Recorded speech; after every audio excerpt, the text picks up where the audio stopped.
అందరికీ నమస్కారము. ఈరోజు వచ్చేసి నేను కొంచెం మా సెకండ్ ఫ్లోర్లో కొంచెం చూపిస్తాను చూడండి. ఉదయం నిద్ర లేస్తానే కొంతసేపు ఎక్కువ యోగా చేయను నేను పీరియడ్ టైంలో. కొంతసేపు ఒక అరగంట అట్లా ధ్యానానికి కూర్చున్నాను. ఎక్కువ ఏం పనులు లేవు కదా అనేసి ఇంకా కొంచెం మా వారు ఇంకా వెళ్ళలేదు, అందుకు కొంచెం చెత్త నూకుతాను, అట్లా వీడియో తీసి పెట్టండి కొంచెం అని అంటే, సరేలే నువ్వు క్లీన్ చేయి ఉంటాలే అన్నాడు. సరే అనేసి ఇది సెకండ్ ఫ్లోర్లో హాల్ అండి. హాల్లో వచ్చేసేసి ఇంకా అన్ని రూములకు కలిసి ఉంటుందని హాల్లో డ్రెస్సింగ్ టేబుల్ పెట్టుకున్నా. ఆ పైన వచ్చేసి ఒకటి స్నేక్ ప్లాంట్ పెట్టుకున్నా, కొంచెం మనీ ప్లాంట్ పెట్టుకున్నా, కొంచెం అలా ఏదో నాకు ఇష్టమైనవి అలా పెట్టుకుంటుంటా. ఇక్కడ వచ్చేసి మా వారు రాసుకుంటారు, ఏమన్నా ఆఫీస్ వర్క్ ఉంటే అక్కడ కూర్చొని చేసుకుంటారు. ఇది మా వారికే కేటాయించినాం, మా ఇంట్లో మా వారు ఒక్కటి చేసుకుంటారు. ఇంకా ఇటు సైడ్ ఒక రూము, అటు సైడ్ ఒకటి బెడ్రూమ్ ఉన్నాయి, ఒకటే హాల్ సెకండ్ ఫ్లోర్లో ఇలా ఉంటుంది మా ఇంట్లో. ఇంకా మరి వచ్చేసేసి ఇక్కడ ఇంకా ఇండోర్ వచ్చింది, అక్కడ ఇండోర్ వచ్చింది. మళ్ళీ ఇది వచ్చేసి మా చిన్న అబ్బాయిది రూము, మా చిన్న అబ్బాయి బెడ్రూము.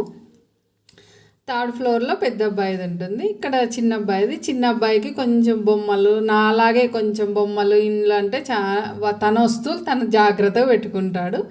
అలా తన చిన్నప్పుడు బొమ్మ, భగవద్గీత వచ్చేసి తెలుగు మా అబ్బాయికి ఇద్దరికీ రాదు, మా పిల్లలకు. అందుకనేసి కొంచెం ఇంగ్లీష్లో భగవద్గీత తెచ్చిచ్చినాము. ఎప్పుడన్నా అట్లా చూస్తా అంటే అన్నా కొంచెం తెలుస్తుంది అనేసి, ఎప్పుడో నీకు వీలున్నప్పుడు చదువుతాండని నాన్న అనేసి తెచ్చిచ్చినాడు వాళ్ళ నాన్న. ఎప్పుడన్నా వీలున్నప్పుడు అట్లా చూస్తాను. మీకు ఒకసారి హోమ్ టూర్ చేసి బాగా మా ఇళ్ళంతా ఒక 3 ఫ్లోర్లు పెడతాం. అది డూప్లెక్స్ హౌస్ అని చెప్పినా కదా గత వీడియోలో. ఇక్కడ ఇండోర్ దగ్గరగానే ఒకటి ఉయ్యాలని ఉంది, అది కృష్ణాష్టమికి వచ్చి కింద పెట్టి కృష్ణయ్యని పెట్టి ఊపుతాను. మరి ఎందుకు ఎత్తి పెట్టాలా అనేసి నేను అలా హాల్లో వచ్చేసి టెడ్డీ బేర్ పెట్టేసి అట్లా ఉయ్యాల పెట్టినాను. ప్రతి రూమ్లోనూ నెమిలిపించం ఉంటుంది మా ఇంట్లో. ఎందుకంటే నెమిలిపించం ప్రతి రూమ్లోనూ ఉంటే చాలా మంచిదంట. దాని గురించి కానీ మనం ఒకరోజు ఎప్పుడన్నా మాట్లాడుకున్నాము. వీలైతే ప్రతి ఒక్కరూ నెమిలిపించము ఎక్కడ మీరు రూముల్లో ఉంటే ప్రతి రూమ్లోనూ పెట్టుకోండి. మా ఇంట్లో అయితే ప్రతి రూమ్లోనూ ఉంది. ఇంకా పనుకునేప్పుడు ఇంకా ఒక్కొక్కసారి వచ్చేసి పిల్లల రూమ్లో పెడితే పిల్లలు దిండు కింద పెట్టినా, మన దిండు కింద పెట్టినా చాలా మంచిది అని చెప్తారు. నేనైతే ప్రతి రూమ్లోనూ ఒక చోట పెట్టుకుంటా. ఇది వచ్చేసి మా రూమ్.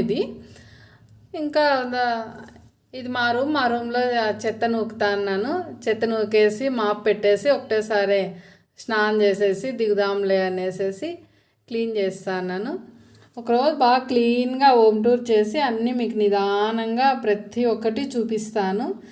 మా వారు కానీ మా పిల్లలు కానీ ఎప్పుడన్నా ఖాళీగా ఉన్నప్పుడు ఇక్కడ ప్రతి రూమ్కు వాష్రూమ్ ఉంటుంది. ఈ రూమ్కు ఇది వాష్రూము. ఇంకా అట్లా ఊరికే అట్లా స్టిక్ పిండుతాను, మాప్ పెట్టేస్తాను ప్రతిరోజు. అట్లే మాకు కొంచెము కిటికీలు డోర్లు ఎక్కువ ఉన్నాయి, అందువల్ల నైస్ దుమ్ము చాలా ఎక్కువ వస్తుంది.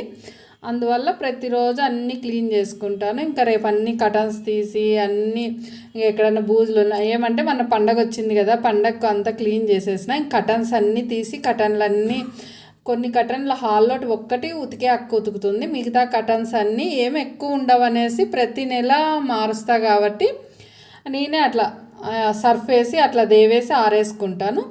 బట్టలు ఉతికే అక్కకు వచ్చేసి హాల్లోనూ ఒక ఇండోర్ కటన్ మటుకు అక్కకి ఇస్తాను, మిగతావన్నీ నేనే వాష్ చేసుకుంటాను.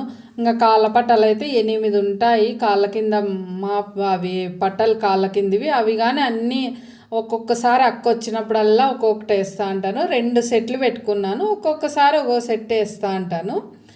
ఇట్లా హాల్లోనూ అన్ని రూమ్లోనూ అట్లా స్టిక్ పిండేసి ఒక్కొక్క రూమ్కి ఒక్కొక్కసారి స్టిక్ పిండుకుంటాను. అట్లా అన్నీ నైటే ఎక్కుతానే అన్నీ క్లీన్ చేసుకుంటా. ఇప్పుడేం పని కొంచెం తక్కువ ఉంది కాబట్టి ఈ 5 డేస్లో ఇట్లా మార్నింగ్ చేసుకుంటాను. మరి కిందికి వచ్చేసిన కిందంతా చెత్త నూకేసి కింద మాప్ పెట్టేసేసి ఇంకా బ్రష్ వేసేసినాను. బ్రష్ వేసేసి ఇంకా ఆ తర్వాత మా వారు పోవాలంటే కొంచెం నీళ్ళు అట్లా తల మీద అనుకున్నా, ఇంకా స్నానం చేసే కానీ మా టైం అయిపోయింది, కొంచెం లేట్గా లేచినాలేండి. అందువల్ల వచ్చేసి ఈరోజు ఫస్ట్ అంబలు చేసేద్దాంలే అనేసి ఇంకా అమ్మలు కానీ చేసేసిన, ఒక పక్క టీ పెట్టేసిన, ఇంక మా వారిని పంపించేసి స్నానం చేసి బయట చెత్త నూకి ఈరోజు పసుపు కుంకుమ పూలు అవన్నీ ఏం పెట్టాను, ఊరికే చిన్నగా ముగ్గు పెట్టుకుంటాను. తర్వాత రేపటి నుంచి ఇంక 5 days తర్వాతే నేను 5 అయిన తర్వాతే బాగా పసుపు కుంకుమ కానీ పూలు కానీ అన్నీ దేవునికి సమర్పించుకుంటాను. ముగ్గుకు కానీ భూమాతకు పూజ చేసుకున్నట్లు అట్లా చేసుకుంటాను. ఇది వచ్చేసి మనం రాగి అంబలు చేసుకునేది మీకు చూపిస్తాను. కడుపులో వేడి అయినప్పుడు అప్పుడు మనసుకి శక్తి కావాలంటేనే బయటకు వెళ్ళేటప్పుడు అట్లా చేసుకొని తాగిపోతే చాలా మంచిదంట. తాగండి, మంచిది, బాగా మనకు శక్తి ఉంటుంది. ఫస్ట్ వాటర్ పెట్టేసి వాటర్ అంతా బాగా కాగినాక మనకు ఎంత కావాలో అంత రాగి పిండి, మొలకల పిండి అయినా వేసుకోవచ్చు, మామూలు పిండి అయినా వేసుకోవచ్చు. నేనైతే ఇప్పుడు మామూలు పిండి ఒక అరగంట ముందు నానబెట్టేస్తాను. పౌడర్ ఎంత మనకు కావాలో అంత కొంచెం కలుపుకొని నేను వచ్చేసి 4 స్పూన్లు వేసినాను, నాకు అవ్వకు మా వారికి. దాంట్లో కొంచెం ఉప్పు వేసేసి బాగా నీళ్ళు బాగా తెరిలిన తర్వాత ఈ పిండి కలుపుకుంటాం కదా, ఈ పిండి వేసేస్తే బాగా మరుగుతుంది. బాగా ఉడికికుంటే కడుపు నొప్పి వస్తుంది, కడుపులో మంటగానే వస్తుంది. ఇది ఎంత మరిగించినామంటే అంత మంచిది. లేదనుకో ఒక్క పొంగుతానే రాగిపిండి కదా ఎంతసేపు ఉడుకుతుందిలే అని ఇడిచిపెట్టేసినామనుకో కడుపులో మంట అనేది వస్తుంది. కాబట్టి మనకు కడుపులో మంట, గ్యాస్ట్రిక్ అవన్నీ వస్తాయి. బాగా మరిగించాల. ఎప్పుడు రాగిపిండి అనేది బాగా మరిగిస్తేనే, మరిగికున్నామనుకో అది వచ్చేసి కడుపు మంట, గ్యాస్ట్రిక్, కడుపు నొప్పిగానే వస్తుంది.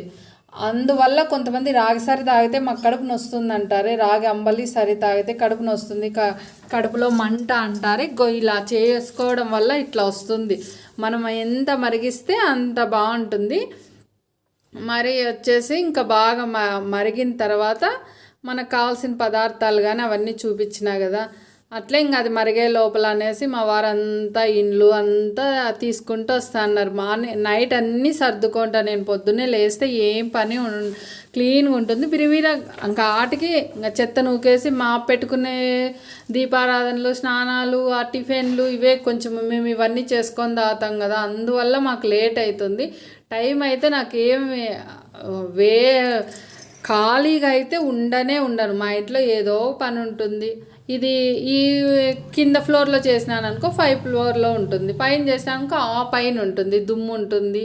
ఎక్కడో చోట క్లీన్ చేసుకుంటా, టైం వేస్ట్ చేసుకుంటా. టైం ఉందనుకో ఏదో బుక్ చదువుకుంటా, కొంతసేపు టీవీ చూస్తా, ఇంకేం లేదు. కొంచెం బాగా హెల్త్ బాగుందనుకో గుడికి పోతాను. ఏదో గుడికి దగ్గర గుళ్ళకైతే నేను ఒక్కటే పోతా, దూరం అయితే మా వారు పిలిచబోతారు. మా వారో మా అవ్వ నేను, లేదంటే మా అమ్మ మా నాన్న వచ్చినా పిలిచకపోతారు.